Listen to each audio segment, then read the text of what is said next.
seeing some people are still trickling in, so definitely give them a minute or so to get in, but welcome. I am Chef Victoria.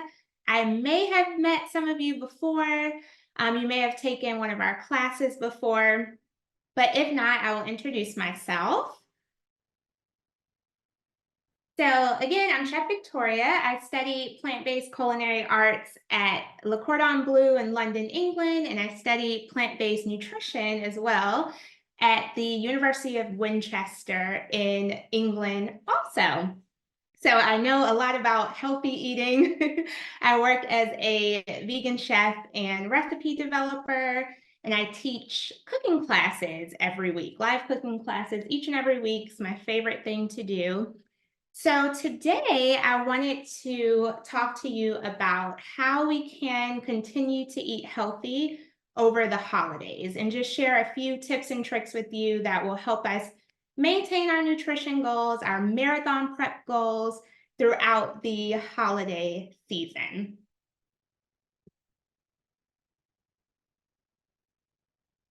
So one of the reasons our nutrition and our goals, our fitness goals go out the window during the holidays is that we don't have any balance. Sometimes we tend to overindulge in the most decadent things, the carbs, which are amazing. I eat carbs all the time, love carbs, but you always want to make sure you have that balance. So what you see on the screen is the Harvard Medical School Healthy Eating Plate. And that just shows you how to create a more balanced plate so that you can still enjoy all of the wonderful holiday foods, but still get all the nutrients that you need and still have your body able to function in a healthy, productive way. So on the guide, you'll see you have your vegetables, your whole grains, your protein, fruits, water, healthy oils. You always want to stay hydrated as well throughout this time. I think that's another thing that easily falls to the side is our hydration. So you want to keep that up as well, along with when you're drinking your hot chocolates or ciders or whatever. Make sure you're also enjoying water. And then a way to use this plate in action, let's say you're at your holiday dinner, I would have my plate, as I'm fixing my plate, I would start off with my vegetables. So maybe that's your green bean casserole, your collard greens, whatever veggies you have. I would always start there first on my plate. Then I would move to my proteins, get those on the plate. Then I would move to any whole grains that you may have, like brown rice or anything like that. And then once my foundation is laid, that's when I would go back and add the more decadent things like the macaroni and cheese, the yams, the potatoes, the desserts, all the good stuff. I would go back and add at the end, just so you're not front loading yourself with all these decadent items and then not getting the vegetables and the proteins and the whole grains in as well. Feel free anytime I'm talking, if you have questions, you can put them in the chat and I'll answer them as we move along.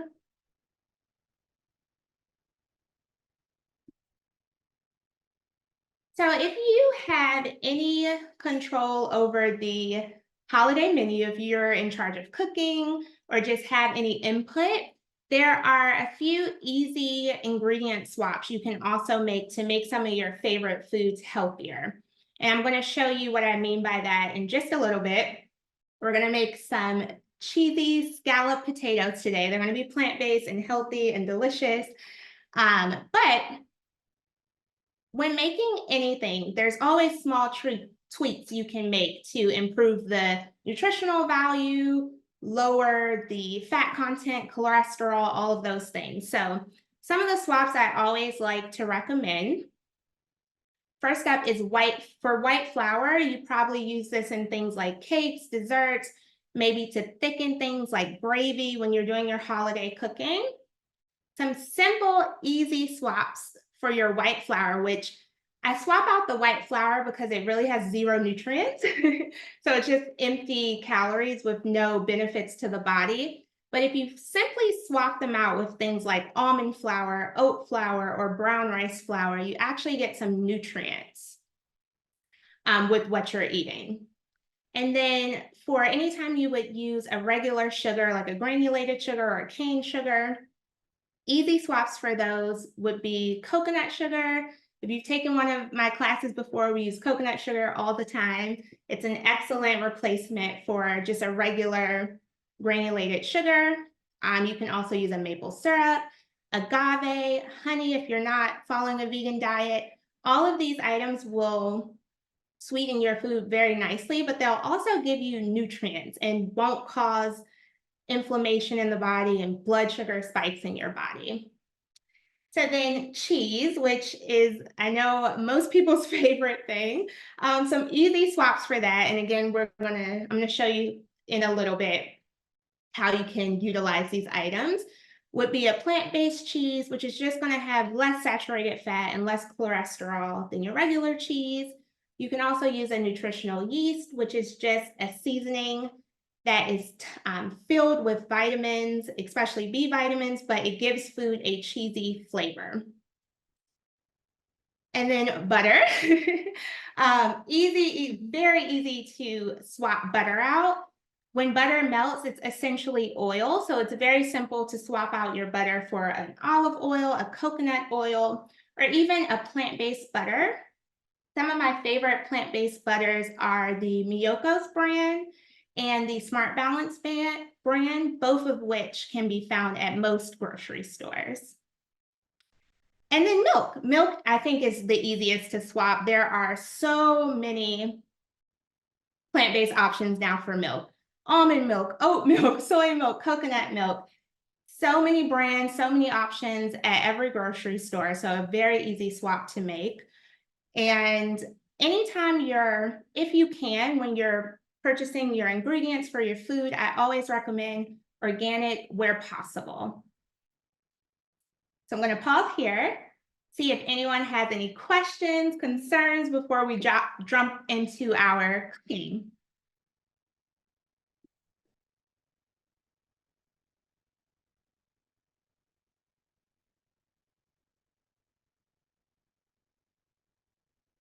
Okay, so we will jump right into our cooking. I have a pre-made, or I'm currently cooking a version of this now, just so you can see the final product, kind of like TV cooking shows, because it takes a little while to bake. But what we're going to do is prep everything, get it ready up until the point where we would put it in the oven, and then I'll show you the final product. If you would like to make this recipe, feel free to screenshot my screen right now and get the recipe. What we're making, it's basically scalloped potatoes, but we're going to make them vegan. That's all. They're still going to be cheesy, delicious, just a little healthier for us and a little easier on the body, the digestion, and will help us stay in line with those marathon goals and our nutrition goals overall.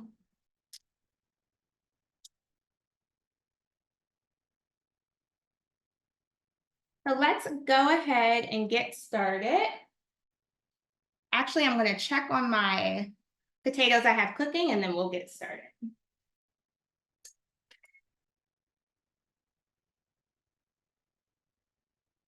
They are looking and smelling amazing. I'll show you those shortly. So the first thing we're going to do is saute our garlic and our shallots. I'm going to go to the next page so you can screenshot the directions for the recipe as well if you would like to cook that. We're going to saute shallots and garlic in a little olive oil. 2 tablespoons of olive oil.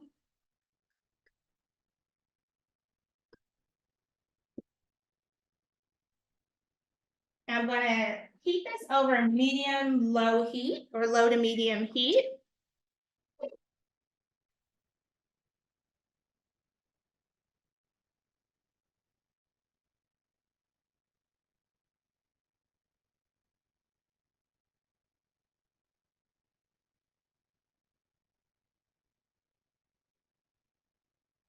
And we're just going to saute these until they are nice and tender.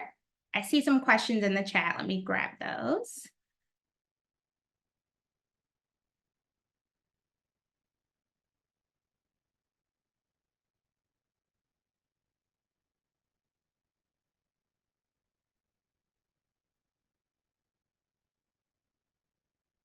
Oh, wonderful. Thank you, LaDonna. The screenshots for the recipes are in the chat. I've also stopped sharing so you can actually see what I'm doing. Thank you. Okay, so in my pot, I have 2 tablespoons of olive oil. I'm heating that over low to medium heat. And then I'm just going to saute my garlic and my shallots until they are nice and tender. I'm going to stir it occasionally just to keep my garlic from burning.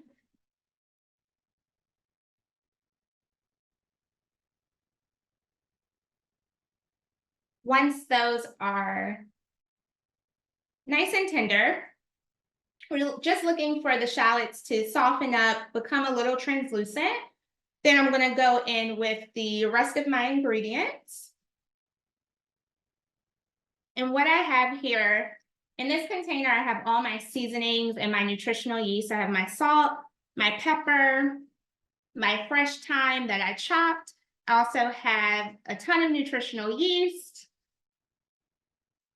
And like I said, that is going to be our cheese replacement. So that's going to make our sauce very cheesy.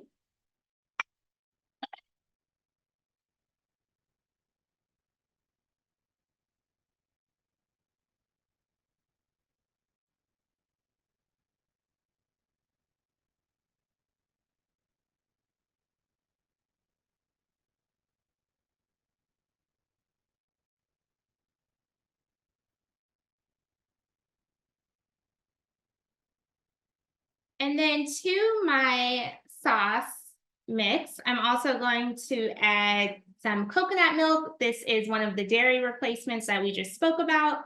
This is going to make the sauce very creamy. It won't taste like coconut, so don't worry if you don't like coconut. And then I'm also going to add some low sodium vegetable broth. This is going to give the potatoes a nice flavor, but I always go for the low sodium so that we're not adding a bunch of salt.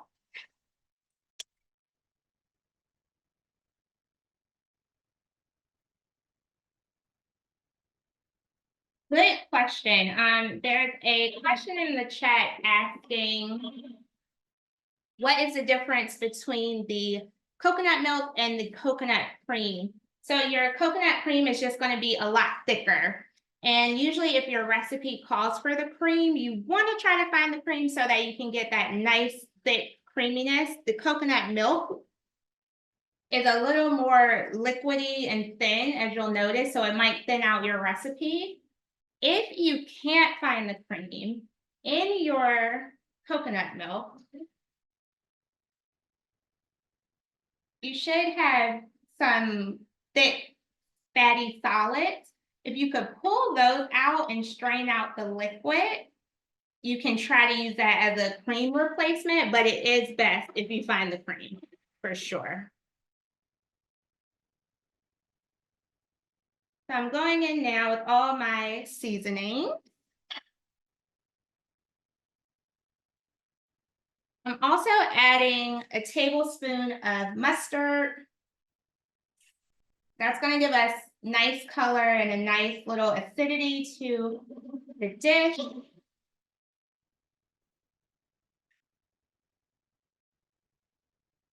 My coconut milk. Also, whenever you're cooking, if you notice things are sticking to the bottom of the pan, adding liquid will always release them. So don't worry if anything gets stuck at the bottom. The coconut milk and the vegetable broth will release it. So now I'm just going to stir everything together, make sure it is nice and combined. We're basically making like a roux.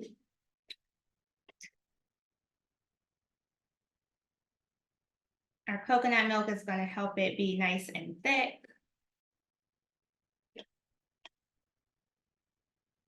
And our garlic, salt, and pepper is giving us a lot of seasoning.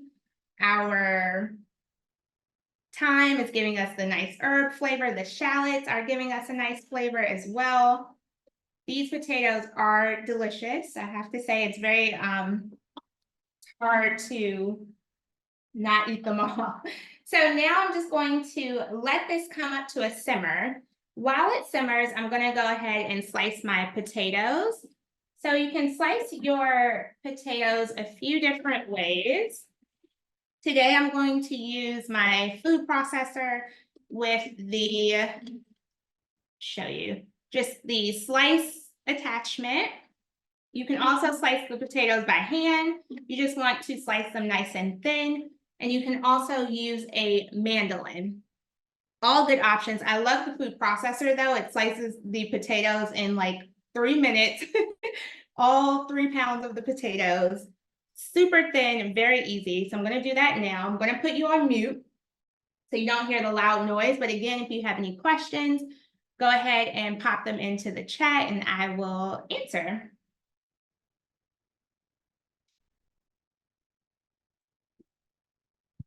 And for this recipe, I'm using a yellow potato. These are a little bit waxier and creamier, so it just makes the recipe a lot nicer than using like a russet potato.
So that is it. My potatoes are sliced nice and thin.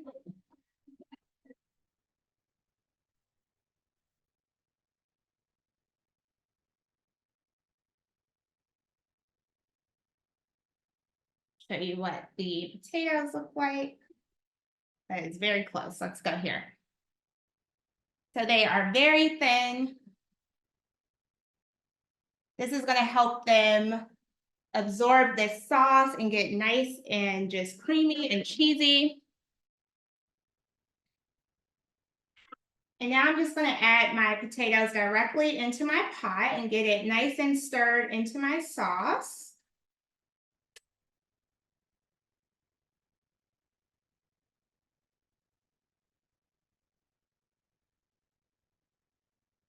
It's making a mess.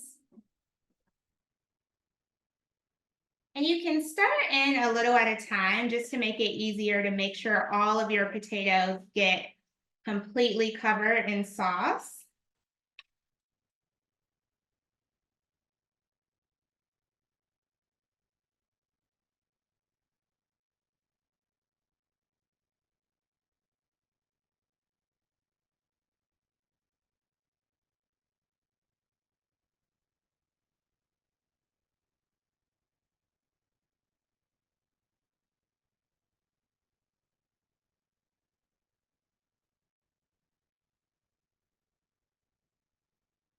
So now I'm just going to stir this together until very well combined. All my potatoes get covered in my sauce. And I'm going to let it cook for just a few minutes until the potatoes start to soften. The thinner you cut your potatoes, the quicker the cooking time, the quicker they'll soften in the pot, and the quicker they'll be finished in the oven as well. So you want to keep an eye on them throughout the cooking process and just check on them, because times will vary a little bit based on how thin you get them. So as you can see, they're looking nice and creamy and coated. And I'm kind of breaking the slices apart so that the sauce gets on each piece.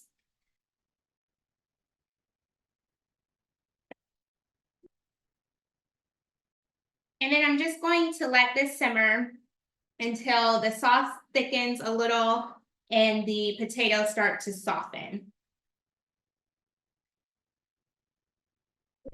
So now, while that thickens, I want to show you our completed version.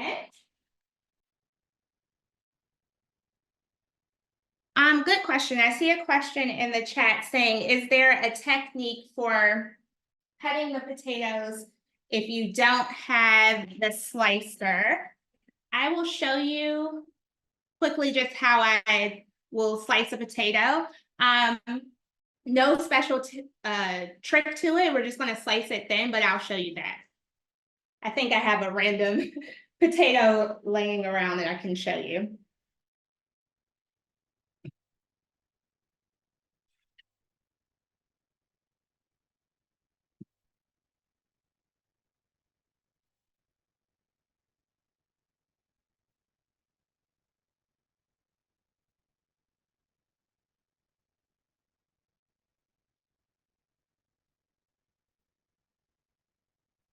So I have my completed baked potatoes. They have some nice browning on them.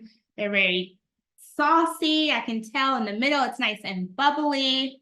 I know that they're done when I can, let me put something down, when I can poke a toothpick in them and they are soft. While this is cooking, you want to make sure you stir it every now and again just to avoid it sticking or burning at the bottom.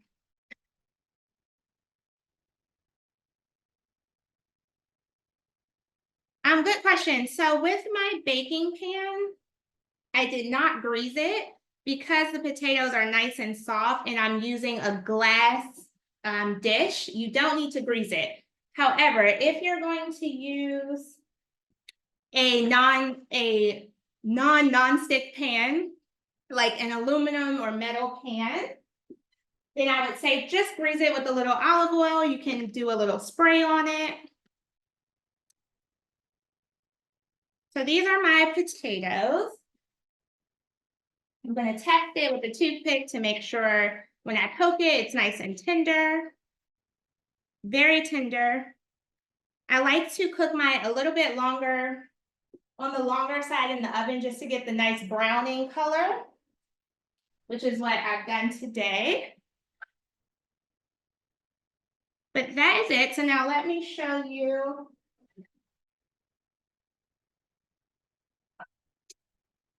first how we want to finish this off and get it into the oven. And then I will show you how I slice my potato and answer any questions you may have. So these are looking really good. It starts to look a little more creamy. My potatoes are really flexible. My sauce has gotten nice and thick and kind of clung to the potatoes. So now I'm just going to add them to a casserole dish. And I try to get them in a nice, even layer.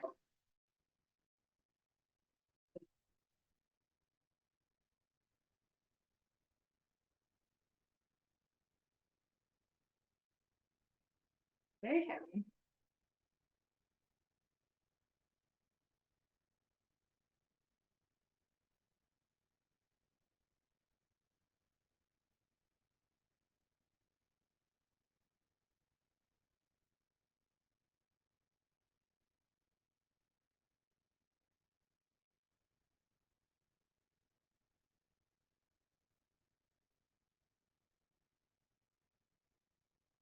So going into your oven, this is what they will look like. And then it's up to you how long you brown them. You don't have to brown them quite as long as me. I like mine very, very brown. But you just want to check on them. And you have the instructions, so you'll check on them. And then before I put them in the oven like this, I'm just going to cover them with foil. And what the foil is going to do is prevent our sauce from reducing. And that just means getting very, very thick, kind of evaporating. This is going to keep our potatoes nice and saucy. So I cook them with the foil first for about 40 minutes. Then I remove the foil and start the browning process, which keep an eye on them and pull them when you like the amount of browning that you have. So just like this, I'll pop them right into the oven.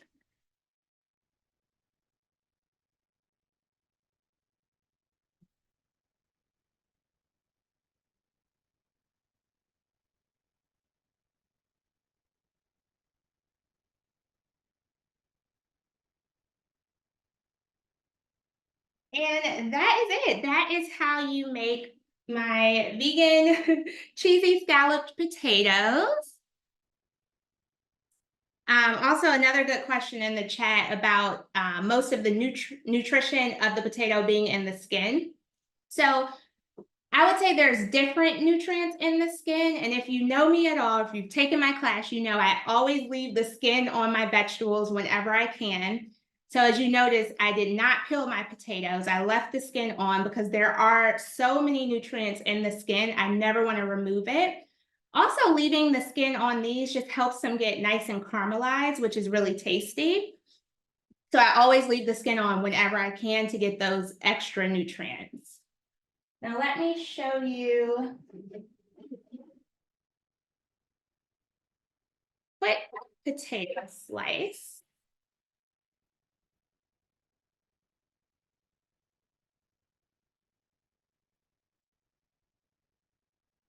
There we go.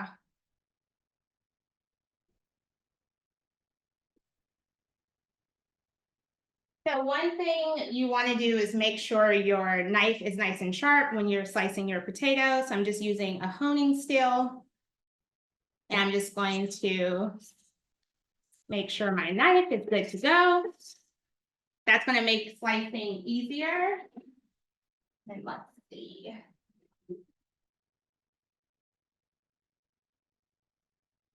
So this is a different type of potato, but just for an example, it works fine. So I'll always just cut off the little end of the potato, and then I'm just going through and doing a regular slice.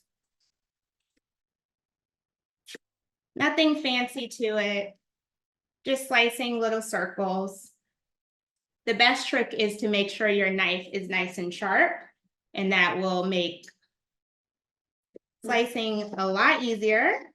And you just want to slice as thin as you can. Take your time and get your nice thin slices. Hopefully that helps. Sorry, I don't have a magic trick. I wish I did, but very simple. Let me know if you have any other questions. Thank you all so much for joining us today. And anyone who is in their marathon prep, I wish you good luck and congratulations to the One City Marathon for celebrating their 10th year. This is their 10th year anniversary, so that is very exciting.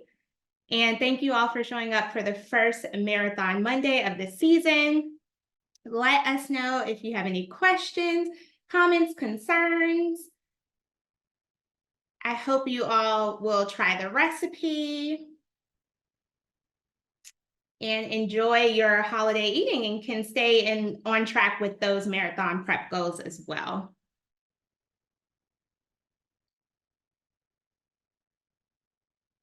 I'll hang out for a little bit and see if there's any questions. I always have tons of holiday recipes, so look out for those if you want other healthy options to make this holiday season. And remember, we're not trying to restrict ourselves over the holidays. We're just trying to keep balance and stay online with our goals. Our social media, I'll type it in the chat. We're on Instagram, and it's just our healthy kitchen, our healthy_kitchen on Instagram.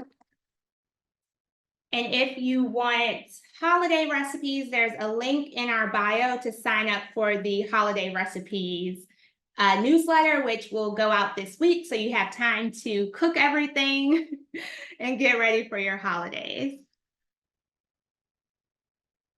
Thank you so much. I'm so glad you enjoyed. If you try the recipe, let us know on social media. We'd love to see it. Tag us, DM us, whatever. And good luck. I hope to see you all at the marathon. I hope to be there to cheer you all on as well. Thank you so much.